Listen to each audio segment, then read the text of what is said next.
Well, thank you so much, Chris, and thank you for letting me share this special day on the land of the Ngunnawal people. Thank you again for that warm introduction, Chris. Thank you to Jan, and in particular, thanks to James for you and your family's extraordinary dedication to the University of New England, for which I am a proud alumni. Friends, it's a real honour to be here today. This is a celebration of decades of work by you and also by the people that you love. When your parents were under the covers with you when you were young, reading you stories as little kids, it was getting you ready for this moment. When your favourite teacher saw something in you and encouraged you and supported you, it was with this wonderful day in mind.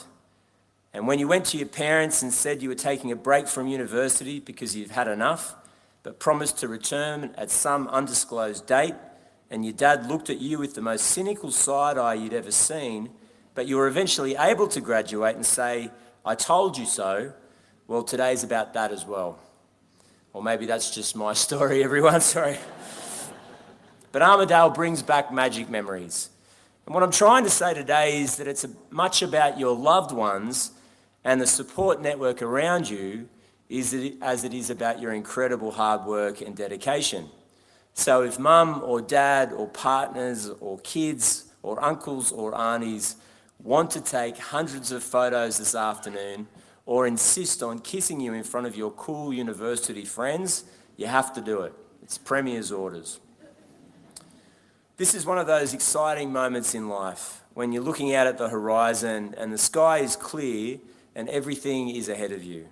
The story is still unwritten. Only you can write that story. But by graduating today with this degree from a great regional university, it means that you're walking out into that world from a position of strength.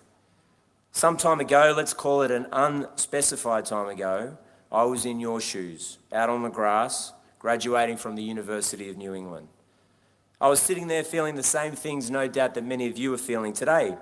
Pride, excitement, perhaps a bit of relief, but also that bittersweet feeling that comes when one chapter of your life is closing and another is about to begin.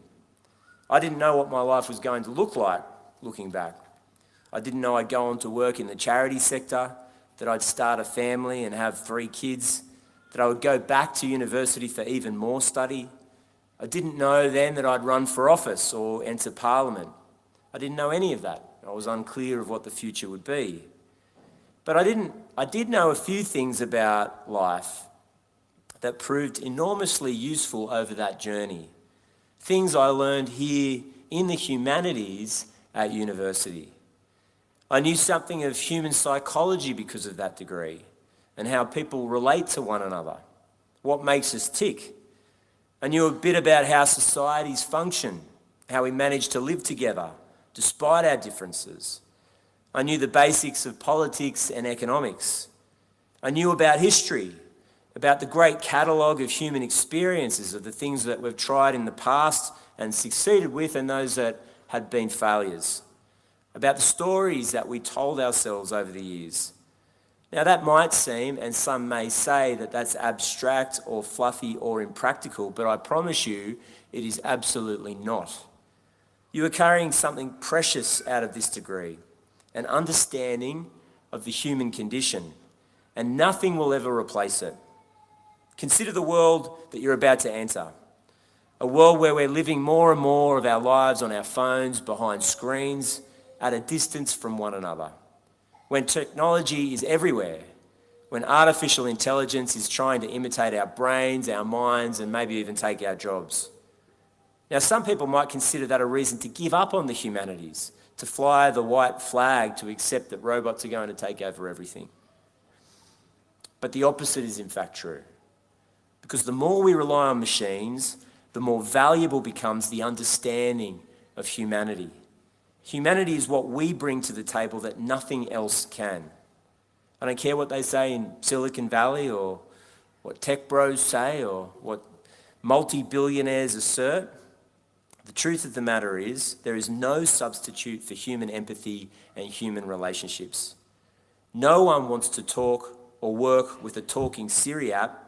We want to work with colleagues, with personalities, with eventually friends, who understand us and who care about us and who want us to succeed. That sense of care and concern for one another, I believe, can only truly be fostered if we know each other in our workplaces and through our professional lives. And to know someone, you have to do it in person, not via Zoom or via Slack or via text. I have to say, friends, I am concerned about the idea that technology can replace the wonder and endlessly renewable creativity of joint human endeavour. The New South Wales government made a decision last week that in some quarters has been unpopular. From now on, the majority of the work week must be done in the office rather than at home. Now, this isn't a big deal for the majority of public servants in the state. 85% of essential workers in New South Wales are police officers and teachers and corrections officers, and there is no working from home. But there was a widespread work from home culture that emerged in the New South Wales public service during the COVID health pandemic. And that was for very understandable reasons. We asked people to do it. And while there's been commentary that the decision the government's made was done in order to drive more commerce in the CBD or get more people on the new metro or because of concerns about productivity, that's not the case. We did it because we believe in the mission of public service in the state, that a sense of shared vision for the public good can only be achieved if, as a team, we're able to jointly determine goals. That collaboration drives creativity and complex problem solving. That when we hit obstacles and struggles, as we inevitably will in our working lives, we need people to lean on in the workplace to buck us up and get us back on our feet. And lastly, and I think this is particularly true for this graduating class, we did it because we believe we become better employees and better people by modelling ourselves on someone who can take us under their wing and act as a mentor. Unfortunately, despite the wonders and opportunities of technology, we need to physically be with one another to achieve these outcomes. Now, I believe that this is true because, like all of you, I studied the humanities. I was very pleased to see the results of surveys conducted on young people by the government's, after the government's decision. Large numbers supported working from the office rather than home. The reason being because they wanted to know their workmates, to get values and tips and culture from their peers and their bosses, and they were ambitious and wanted to get ahead. Now that's great news for the New South Wales government, and that's great news for the state. I also note that there's a lot of teachers graduating today. Firstly, it's incredible to see you in such great number. We need you. The great Irish poet Yeats once said that education is the lighting of a fire, not the filling of a bucket. And that's what brilliant teachers do, light a fire. There's no app, there's no computer, there's no website, there's no AI technician that can light that fire in a young student, who can see something in them that perhaps they can't see in themselves, who can draw out that sense of wonder for education, to teach them to be curious about the world. Whether that's solving a complex maths problem or understanding how exciting science can be, or even a deeper understanding of Shakespeare. Only a teacher can do that. My dad was a public school teacher his entire professional life, as well as being a principal in the New South Wales public education system. And because we've got a bit of an unusual surname, I'm constantly reminded of his legacy. People come up to me all the time and say over that 40-year time span that they were students of my father's and that he was able to change their life, or encourage them to do debating, or he looked out for them when they were having a tough time at school. It's a remarkable legacy, and it's one that my brother and sister and my mother lean on since we lost our dad a couple of months ago. But I can tell you that there's very few professions in the world where that is even possible, where you can leave a mark long after you've left the profession or this world. If you can give it your all, if you pour your passion and your intelligence, if you put your heart and your soul into this job, it will reverberate through the lives of young Australians. Friends, my dad also taught me another lesson, which is that a short speech is always better than a long speech.